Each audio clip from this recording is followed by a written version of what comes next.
Are you there? Hi, I'm Susie Taylor from Lincoln, Nebraska. By way of explaining, we wrote down the value of USAir reflecting our investment's current market value. You had a good explanation in your report as to why the economics of the business are unattractive, and I presume, given the choice, we wouldn't do it over again. I think that's a fair assumption.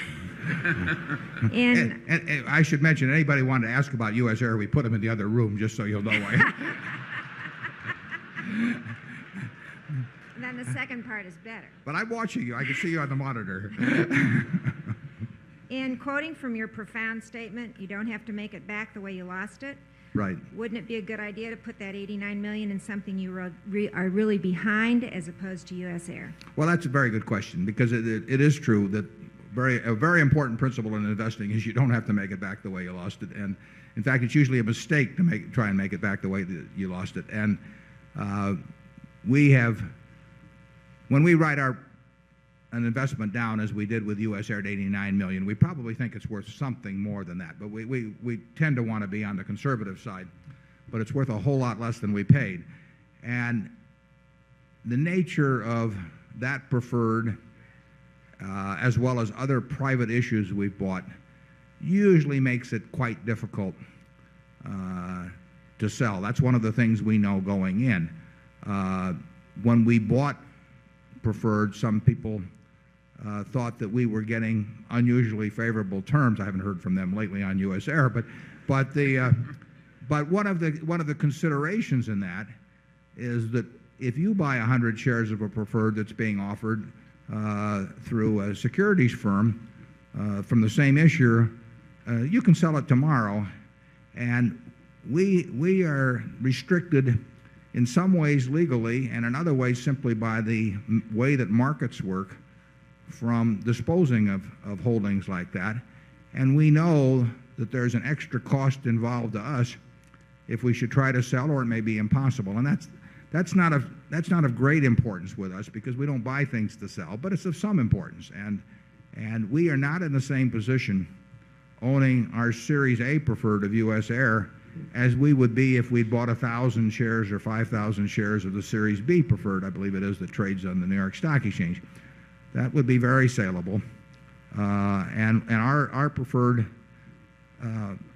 could well even be saleable at a price modestly above what we carry it for, but it would not be very easy to do.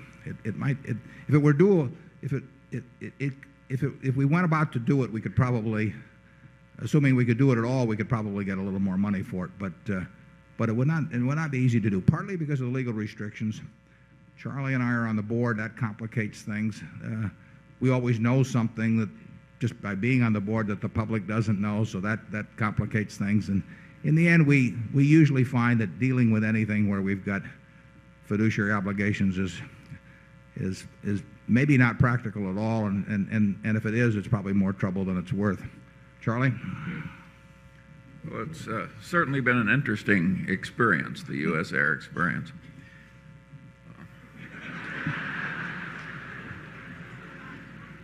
Is that it, Charlie? No. Well, I'd like to repeat that business about not having to get it back the way you lost it. You know, that's the reason so many people are ruined by gambling. They get behind, and then they feel they have to get it back the way they lost it. It's a deep part of the human nature, and it's very smart just to lick it by will, and little phrases like that are very useful. Yeah, one of the important things in stocks is that the stock does not know that you own it. You know, you have all these feelings about it, you know, and